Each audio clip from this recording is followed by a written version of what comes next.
Selamat petang, salam sejahtera. Terima kasih karena bersama dengan saya di Nazilin Unity Channel. Saudara-saudara sekalian, ini satu pendedahan SPRM yang paling mengejutkan seluruh Malaysia. Apabila Azam Baki secara sendirinya mengumumkan satu dapatan yang luar biasa berkaitan dengan judi haram yang melibatkan ahli politik Malaysia. Wah, ini memang betul-betul menggemparkan Malaysia. Bayangkan ahli politik yang kita harapkan membawa kemajuan kepada Malaysia, membawa kepada ketelusan kepada Malaysia, kemakmuran kepada Malaysia, ada pula yang disahkan oleh Azam Baki terlibat dalam melindungi undi ataupun judi haram. Ini memang gila punya kerja, kan? Lebih seorang ahli politik, kata SPRM, disaki lindungi judi haram. Saya ulang sekali lagi, kamu share video ini supaya semua orang tahu, ahli politik kita ini memang ada yang tak boleh dipercayai. Kata SPRM, lebih seorang ahli politik disyaki lindungi judi haram. Yang menjadi persoalan kita ialah, siapa orang atau ahli politik yang melindungi judi haram ini? Itu persoalan besar. SPRM mengesahkan bahawa dakwaan terhadap ahli parlimen melindungi kegiatan haram dalam talian di negara ini adalah membabitkan lebih daripada seorang ahli politik. Makna kata apa yang didedahkan di dalam media, di dalam perbahasan, di dalam pendedahan-pendedahan sebelum ini memang disetujui oleh SPRM dan disahkan oleh SPRM. Maknanya, memang ada wujud ahli politik melindungi judi haram talian ini. Dan akhirnya SPRM dedahkan, bukan hanya seorang, tapi berorang-orang. Padan muka diorang. Mengesahkan perkara itu, Ketua SPRM, Pesuruhjaya SPRM Tan Sri Azam Baki memaklumkan, pihaknya tidak boleh mendedahkan identiti ahli politik atau parti yang disertai suspek berkenan kerana siasatan masih berjalan, kata Azam Baki. Kina sedang siasat perkara ini. Laporan ahli politik lindungi kegiatan judi haram baru dibuat dalam bulan lepas. Jadi kita masih lagi mengumpul maklumat, kata beliau. Kita tak boleh dedahkan siapa ahli politik berkenan. Tapi saya boleh sahkan siasatan memang sedang dijalankan. Kalau terbukti, ia adalah satu kesalahan, kata beliau lagi. Yang mengejutkan saya secara peribadi sebagai pemerhati politik dan penganalisis politik, saya melihat apabila Azam Baki mendedahkan ada beberapa ahli politik dalam kalangan mereka yang disyaki menaungi kegiatan judi haram, tapi saya tak boleh kata ramai atau tidak kerana nanti dimanipulasi banyak pihak.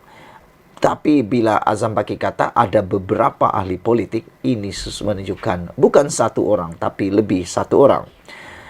Itu parti kerajaan atau pembangkang pun saya tak boleh kata beliau. Ahli politik itu, ahli politiklah, katanya kepada pemberita selepas merasmikan Hari Integriti Pusat Dagangan Dunia Kuala Lumpur. Beliau berkata demikian ketika ditanya mengenai jumlah ahli politik yang disyaki terbabit melindungi kegiatan judi haram secara dalam talian, seperti didedahkan Menteri Dalam Negeri Datuk Seri Saifuddin Nasution Ismail di Dewan Rakyat baru-baru ini. Pada 15 Jun lalu, Saifuddin ketika menjawab soalan pada waktu pertanyaan menteri mengesahkan kegiatan perjudian dalam talian haram di negara ini dinaungi pemimpin politik dan ia menjadi kekalan terbesar kepada PDRM dan kerajaan untuk membenteras jenayah berkenaan. Minda Pengarang BH pada 17 Jun meminta pihak berkuasa mengambil tindakan segera dan berstrategik, termasuk merentas agensi seperti SPRM, PDRM, SKMM untuk menyiasat, menahan dan mendakwa individu terbabit, termasuk pemimpin politik menaungi jenayah judi dalam talian.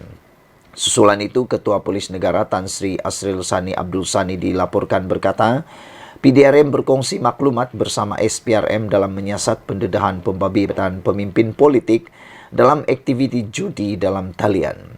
Perkongsian berkenaan bertujuan untuk memutuskan atau mendedahkan menentusahkan pendedahan dibuat Saifuddin Nasution Ismail selain menjalankan siasatan lanjut berhubung perkara itu. Pada masa sama, SPRM juga sedang menjalankan siasatan terhadap dakwaan mengenai parti politik tertentu dibiayai atau ditaja oleh syarikat perjudian.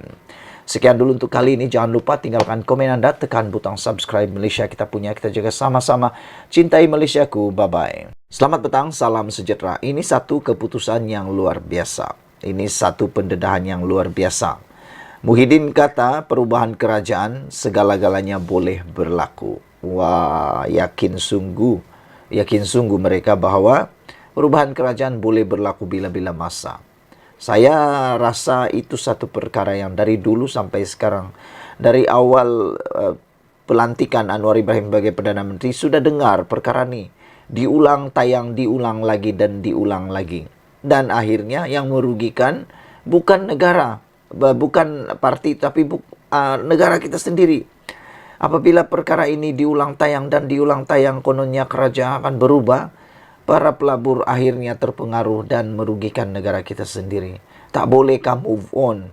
Please, move on. Tunggulah pilihan raya 5 tahun lagi. Barulah kata perubahan kerajaan. Jangan lagi teruskan itu sikap mahu menumbangkan kerajaan melalui langkah-langkah syaitan. Tak perlulah buat langkah-langkah syaitan lagi untuk menwujudkan perubahan kerajaan. Kalau nak ubah kerajaan, tunggu 5 tahun lagi. Kami rakyat pasti akan mengundi juga. Kami akan memilih juga. Dan paling penting lagi, kami akan pilih siapa yang terbaik. Kalau PH dah gagal, pakat kerajaan perpaduan ini gagal selepas 5 tahun, jangan risau. Jangan risau, Tan Sri Muhyiddin Yassin. Kami akan undi anda kalau kerajaan ini gagal selepas 5 tahun. Tapi kalau baru 8 bulan, dah mula ada cakap-cakap perubahan kerajaan segala-galanya boleh berlaku, kami rakyat Malaysia sudah move on. Kami mahu cerita tentang perubahan kerajaan ini diberhentikanlah polemiknya. Tunggulah 5 tahun, tunggulah.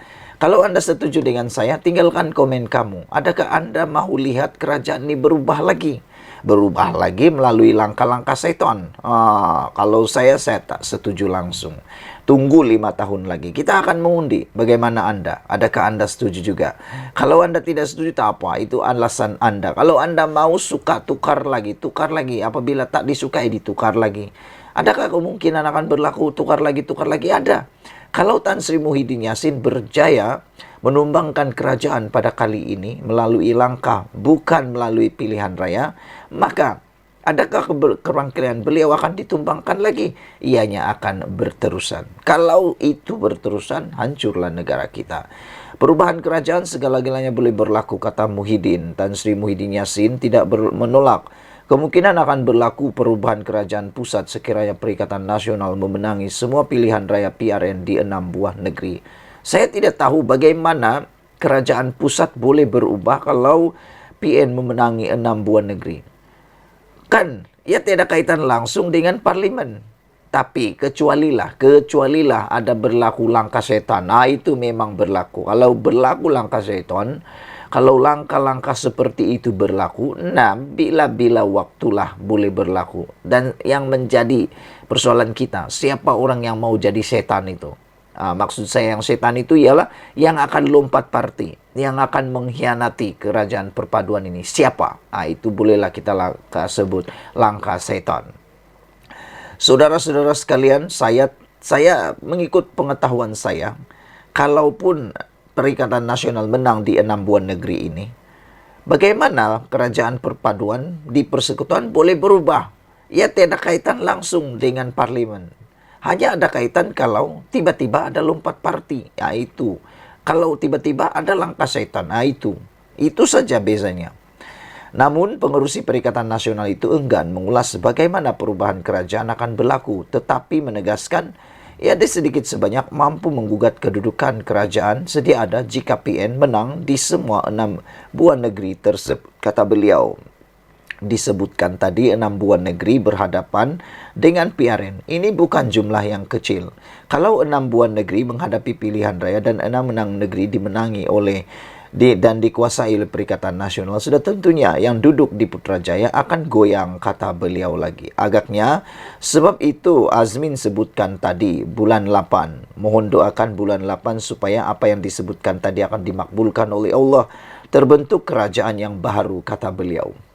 Kadang-kadang saya terpikir juga Perikatan Nasional ini kan belum menang lagi sudah mengimpikan apa yang sangat dorang mau jadi kerajaan pun tak tahulah, tak sabar sangat. Adakah ini memang sikap Perikatan Nasional pun saya tak tahu. Tak sabar sangat nak jadi kerajaan, tak sabar sangat nak nunggu 5 tahun lagi. Sabarlah bosku, sabar, sabar. Jangan rusakkan kerajaan yang sedia ada sekarang ini. Tunggu 5 tahun pilihan raya. Soal macam mana saya tak nak sebutkan di sini, kata Muhyiddin Yassin. Orang Indonesia kata segala-galanya bisa berlaku. Katanya dalam ceramah perdana Jelajah Selangor Baharu di Kita Bangkit di Shah Alam. Pada Kamis, Perikatan Nasional mengesahkan akan bertanding di kesemua 245 kerusi Dewan Undangan Negeri DUN pada PRN kali ini meliputi Negeri Sembilan, Kelantan, Terengganu, Selangor, Kedah, dan Pulau Pinang. Sebelum itu dalam ceramah sama, pengurusi Perikatan Nasional Selangor Datuk Seri Azmin Ali mendakwa Perdana Menteri Datuk Seri Anwar Ibrahim akan dijatuhkan sebaik saja gabungan tersebut menang dalam PRN Selangor. Tak tahulah kita nak cakap apa kepada Azmin Ali ini. Dia sepatutnya lebih tumpukan perhatian kepada adakah beliau akan disaman juga macam Zuraida Kamarudin yang telah berjaya di arah bayar 10 juta.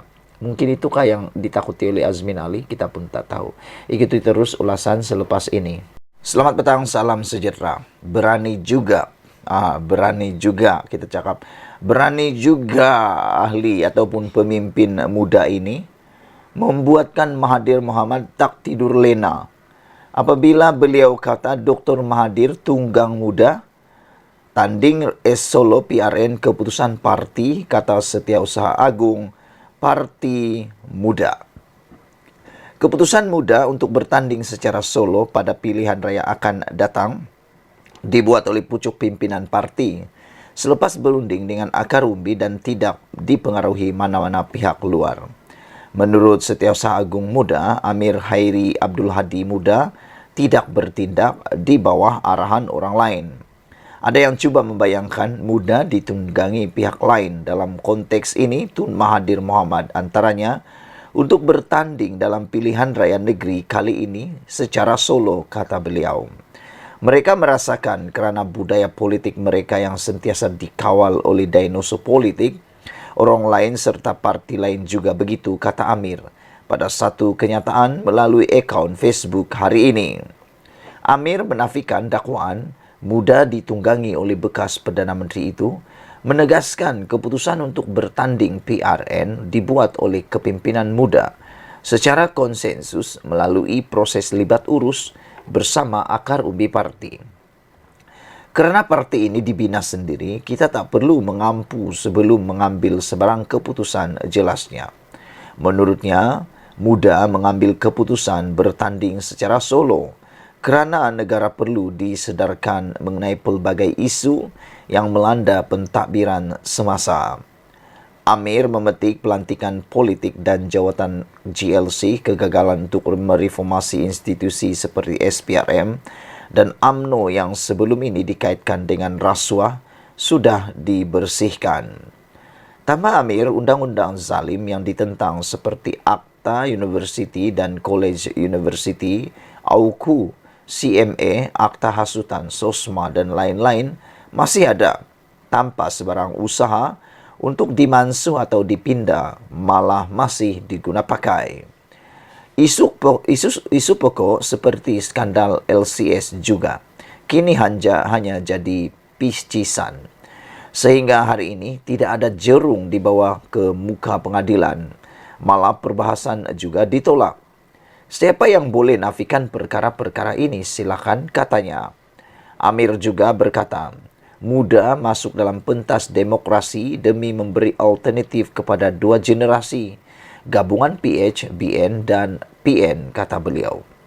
Rakyatlah yang akan membuat keputusan dan kita yakin dengan kematangan rakyat. Janganlah sehingga kita berpatah arang putus hubungan hanya kerana politik, kata beliau. Kita juga akan masuk kali ini dengan meminimakan perbelanjaan seminima yang mungkin. Dengan majority campaign akan dijalankan secara atas talian online berbanding secara fizikal. Kita akan fokus menyediakan tawaran dan dasar berbanding mengira berapa bendera dan banner yang digantung, kata beliau lagi. Wah, ini satu perang kempen demokrasi yang baru yang diisytiharkan oleh muda, yaitu berperang secara online.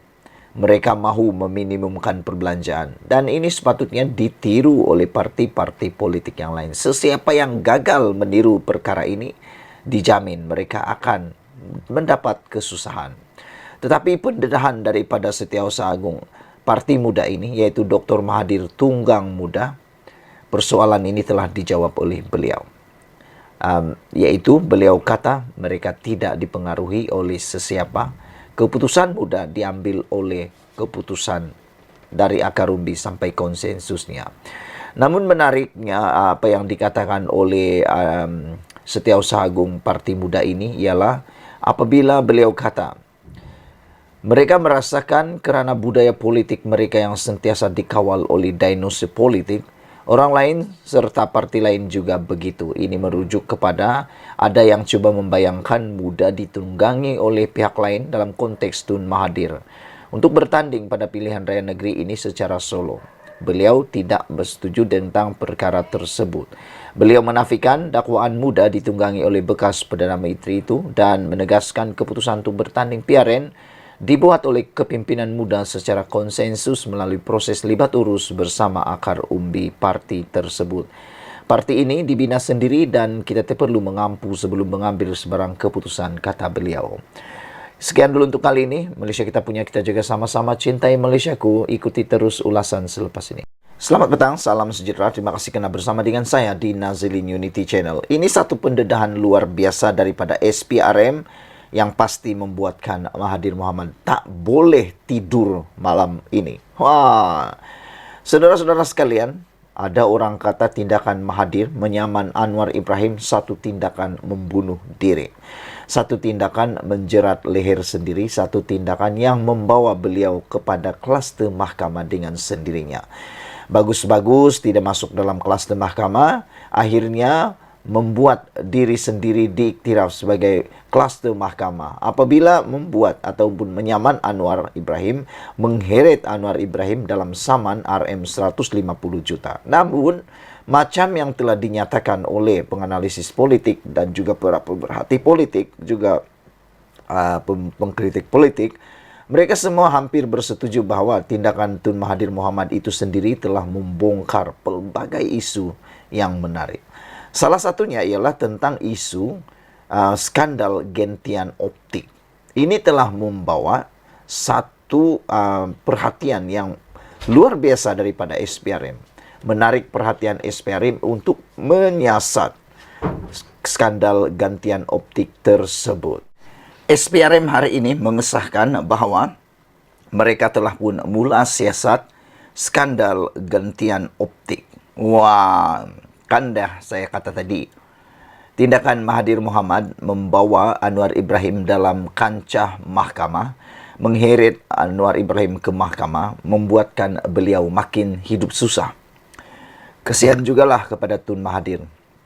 Makin tua, makin hidupnya susah. Ini kan pula keluar masuk dalam mahkamah. Saudara-saudara sekalian, kenyataan daripada Azam Baki ini yang mengatakan SPRM mula siasat skandal gantian optik ini sesuatu yang amat mendukacitakan Mahathir Mohamad. SPRM masih meneliti dakwaan isu pemberian kontrak gantian optik bernilai RM 214.2 juta kepada syarikat yang dikaitkan dengan bekas Perdana Menteri Tun Mahathir Mohamad. Ketua Pesuruhjaya SPRM Tan Sri Azam Baki berkata, pihaknya memerlukan masa untuk menelitinya kerana kejadian tersebut berlaku kira-kira 20 tahun lalu dan belum membuka kertas siasatan kes tersebut, kata Azam Baki lagi. Pihak kami sedang meneliti dan akan membuka kertas siasatan Apabila maklumat yang diperlukan telah lengkap, kerana bila siasatan lama, kami perlukan sedikit masa, kata beliau lagi. Ketua Pesuruhjaya SPRM itu berkata, pihaknya memerlukan masa untuk menelitinya kerana kejadian itu berlaku 20 tahun yang lepas. Menjadi persoalan kita ialah, kalau isu 20 tahun yang lepas akan menjadi duluan dalam hal ini, maka adakah kes-kes yang lampau juga bakal akan disiasat juga oleh SPRM? Kerana kalau ini terjadi, siasatan ini berlaku sepenuhnya, kertas siasatan dibuka, mungkinkah kes-kes 20-30 tahun yang lepas turut akan dibuka semula? Terdahulu, Azam Baki merasmikan Hari Integriti di Pusat Dagangan Dunia Kuala Lumpur. Beliau diminta mengulas perkembangan terkini mengenai siasatan SPRM terhadap dakwaan Perdana Menteri Datuk Seri Anwar Ibrahim bahawa Telekom Malaysia Berhad Telekom mengeluarkan surat meminta kebenaran mengadakan rundingan terus dengan Opkom Sdn Berhad bagi pembekalan kabel fiber optik bernilai RM214.2 juta. Surat berkenaan dikeluarkan kepada Kementerian Kewangan pada 15 September 2003 yang mana Perdana Menteri pada ketika itu dan Menteri Kewangan ketika itu juga adalah Dr. Mahathir Mohamad. Manakala anak ketiganya Datuk Seri Mukriz Mahathir adalah pengarah Opkom. Mengulas lanjut mengenai siasatan skandal itu, Azam Baki berkata, SPRM menjalankan siasatan berkenaan secara telus tanpa berat sebelah terhadap mana-mana individu atau pihak tertentu. Kita melihat perkara ini dengan telus. Kita tidak akan melihat perkara ini terhadap sesiapa yang terbabit, kata Azam Baki lagi. Saudara-saudara sekalian, apakah anda juga sependapat dengan kami bahawa tindakan Mahathir Mohamad menyusahkan diri sendiri? Bukan menyusahkan orang, tetapi menyusahkan diri sendiri. Kalaulah dia tidak saman Anwar Ibrahim, saya yakin skandal gentian optik ini tidak akan diketahui, tidak akan pernah didedahkan. Tapi oleh kerana beliau sendiri yang menyaman Anwar Ibrahim dan Anwar pula mendedahkannya di mahkamah, nah akhirnya beliau terheret di dalam siasatan, bakal siasatan pula. SPRM sahkan mula siasat skandal gentian optik membuat Mahathir tak tidur lena. Kita jumpa lagi. Malaysia kita punya, kita jaga sama-sama. Cintai Malaysiaku. Bye-bye. Selamat datang, salam sejahtera. Ini satu pengumuman yang paling besar, penting, anda harus share. Mungkin pendek, tetapi amat-amat menggemparkan Malaysia. Ini kali pertama saya melihat mendengar keputusan pilihan raya dibatalkan. Wow! Ahli Parlimen di Kuala Terengganu yang diwakili oleh PAS, kemenangannya dibatalkan oleh mahkamah hari ini. Wah, ini pasti memberikan satu tamparan yang besar kepada PAS, juga Perikatan Nasional. Apa puncanya dibatalkan? Ikuti terus ulasan ini. Saudara-saudara sekalian, sila tinggalkan komen anda tentang isu pada kali ini. Adakah memang wujud isu seperti salah laku pilihan raya yang pernah anda tahu, sehingga kan boleh dibatalkan keputusan kemenangan pilihan raya? Yang ini benar-benar mengejutkan kita. Bagaimana dengan kes yang seterusnya? Mahkamah membatalkan kemenangan PAS di Kuala Terengganu. Mahkamah Pilihan Raya di Terengganu membatalkan kemenangan ahli Parlimen PAS Ahmad Amzad Hashim di Kuala Terengganu pada PRU 15. Hakim Mahkamah Tinggi Muhammad Firuz Jafril hari ini membenarkan petisyen pilihan raya yang difailkan calon Barisan Nasional di kerusi Parlimen itu, Muhammad Zubir Embong. Peguam Amzad Yusuf mengesahkan keputusan itu ketika dihubungi hari ini. Keputusan pilihan raya bagi Kuala Terengganu diisytiharkan mahkamah sebagai tidak sah dan diketepikan, katanya. Farizal berkata pihaknya akan memfailkan permohonan agar keputusan itu ditangguhkan sementara menunggu rayuan di peringkat Mahkamah Persekutuan. Peguam Zubir ketika dihubungi turut mengesahkan keputusan itu berkata, hakim antara lain memutuskan ada unsur sogokan dalam pengagihan bantuan kewangan dari kerajaan negeri menerusi inisiatif I Belia dan I Siswa menjelang PRU 15. Dia berkata jika Ahmad Amzad tidak memfailkan rayuan dalam tempoh 14 hari, Suruhanjaya Pilihan Raya boleh mengumumkan satu pilihan raya kecil untuk diadakan di kerusi parlimen itu.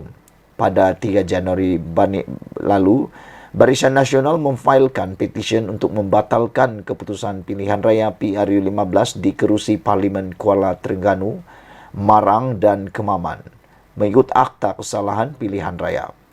Pengerusi UMNO Terengganu, Ahmad Said, kemudian dilaporkan berkata, antara isu yang dibangkitkan dalam petisyen adalah dakwaan yang PAS menyogok pengundi menerusi bantuan kewangan daripada kerajaan negeri dengan program iPension, iBelia dan iSiswa antara 15 hingga 17 November tahun lalu, iaitu beberapa hari sebelum hari mengundi.